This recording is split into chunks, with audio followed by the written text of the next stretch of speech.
Dengar kan? Iya, dia speaker. Oh, Rekam. denyut jantung.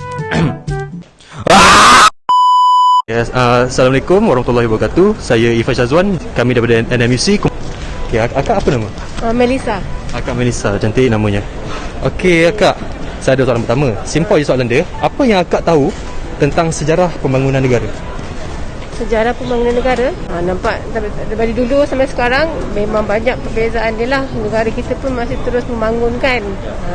Ekonomi pun sekarang pun semakin rancak lah. Di sana rancak berdosa.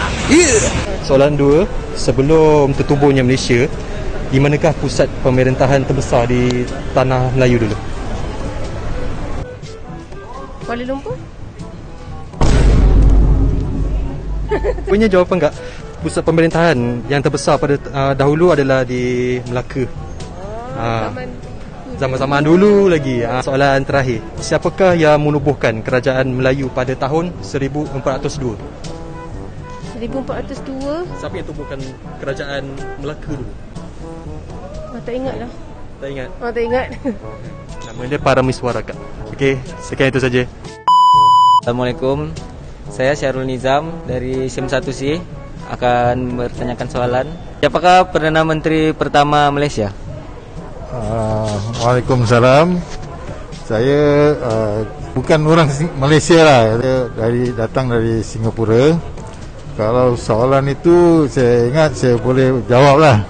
Perdana Menteri yang pertama di Malaysia ini ialah Abdul Rahman. Kalau tak salah silap saya, Abdul Rahman Al-Haj. Nama penuhnya lah. Perdana Menteri pertama dalam tahun 1957 kalau tak salah saya. Itulah umur saya jugalah. Tarikh lahir dilahirkan lah. Soalan kedua, bilakah tarikh Malaysia rasmi diisytiharkan merdeka? Saya ingat dalam bulan Ogos 31. Ogos 1957. Ya, betul, terima kasih. Okey, Assalamualaikum. Selamat tengah hari. Nama saya Muhammad Amizi Syamri dari SIM 1C. Saya ingin menanyakan soalan kepada abang. Apa? Nama saya Elvin Clark. Okey, soalan pertama ialah siapakah orang pertama yang membangun Malaysia? Tun Dr. Mahathir. Saya ulang abang. Okey, soalan pertama ialah siapakah bapa pembangunan Malaysia? Tun Abdul Razak. Ya, betul. Ada betul? Okey, betul. Okey, soalan kedua ialah apa yang abang tahu pasal pembangunan Malaysia ni? Yang saya tahu Malaysia ditubuhkan pada 1957 yang bernama Tun Abdul Razak. Ya, betul. Itu sajalah. Okey bang, terima kasih bang. Belanda, apa pendapat abang tentang pembangunan negara kita? Dia macam berjaya kah atau tidak? Pembangunan negara kita dalam pembangunan memang kan, tapi kebanyakan ramai yang merebut sikap kesenangan kan. Lagi satu dalam rebut kesenangan, contoh macam kita ambil rebut tender lah kan. Diorang sanggup rasuah untuk dapat sesuatu. Lagi satu contoh bila tak ada rasuah, bila tak ada orang cakap niat tu, orang cakap niat tak elok, pembangunan kita dalam negara ni boleh naik tak? Mesti boleh naik, betul? Kalau kita bekerjasama kan. Kalau kita bekerjasama mesti boleh naik, betul tak? Rasuah tu.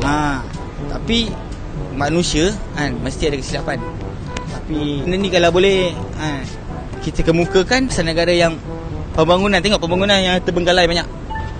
Betul tak? Projek-projek yang terbenggalai, kontrak-kontrak yang lari. Itu macam tu lah. Lagi? Okey bang, saya duduk. Boleh. Okey bang, nama saya Irfan. Okey, saya nak tanya, abang ni umur berapa? Umur saya 28. 28. Sebab tengok gaya abang pun memang experience banyak. Betul tak? Okey bang, saya nak tanya abang apa pendapat abang tentang pembangunan Malaysia ni sebagai masyarakat? Apa yang kita patut buat? Okey, apa yang kita patut buat? Kita sebenarnya satu, kita kena bersabar kan. Lagi satu, nombor dua, kita kena follow up dia punya story. Nombor tiga, benda tu kalau memudaratkan kita, memudaratkan apa negara kita. Apa yang mudarat tu? Contoh yang memudaratkan, okey, sekarang Malaysia kan ditindas dengan orang lain, negara lain lah, contoh lah kan. Tak adalah, kita tak tahu kan, betul. Tapi benda tu akan terjadi. Lagi satu, kita kena fikir lebih yang matang lah. Maksud saya macam tu lah. Saya harap awak pun tahu maksud saya kan. Okey bang, betul. Ni persoalan terakhir lah. Okey, sebagai anak-anak muda, apa anak-anak muda macam golongan saya ni lah, golongan pelajar, apa kita orang ni boleh sumbangkan untuk membangunkan lagi negara ni supaya jadi lebih adil, tak ada korupsi, jadi pembangunan tu jadi licin, lancar je. Apa abang boleh nasihatkan kepada golongan seperti kami ni?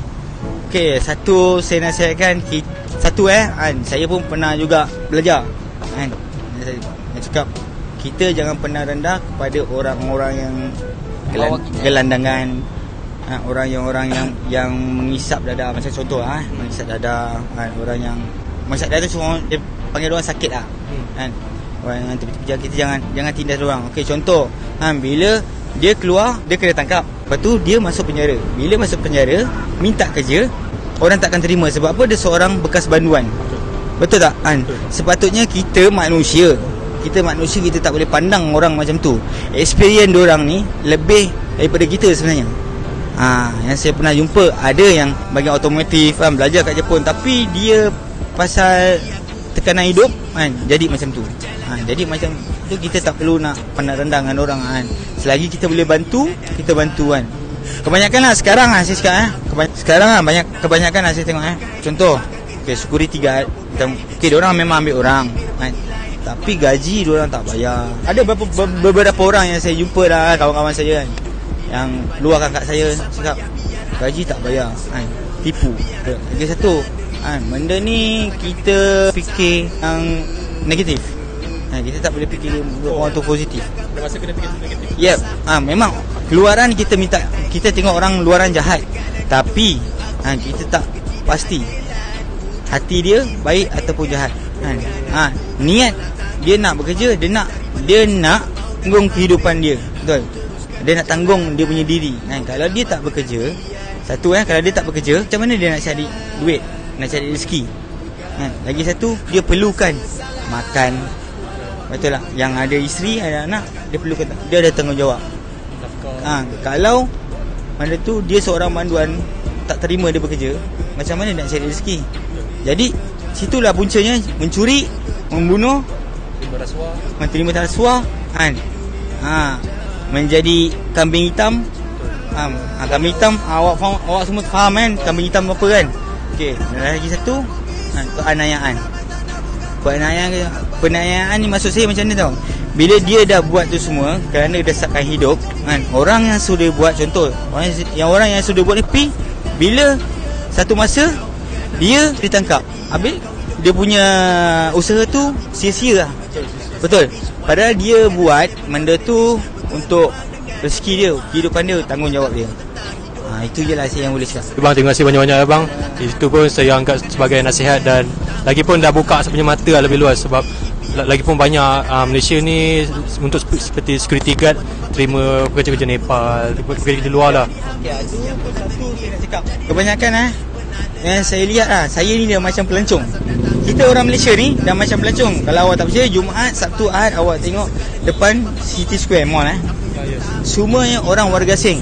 Bukan di Johor Bahru saja, di KL, Petaling Strait, Bukit Bintang, KLCC kan, saya dah tengok kan. Kita ni macam pelancong tempat dorang lebih ramai. Kenapa dorang datang boleh cari rezeki tempat kita, kenapa kita tak boleh cari rezeki tempat kita sendiri kan? Sebab apa? Disebabkan ada status-status yang tak baik. Okey bang, ada apa-apa komen lagi? Okey, itu pun saya rasa memang dah cukup memadai. Banyak experience tu saya boleh dapat daripada abang sendiri. Okey abang, terima kasih banyak-banyak. Okey, sekian daripada saya.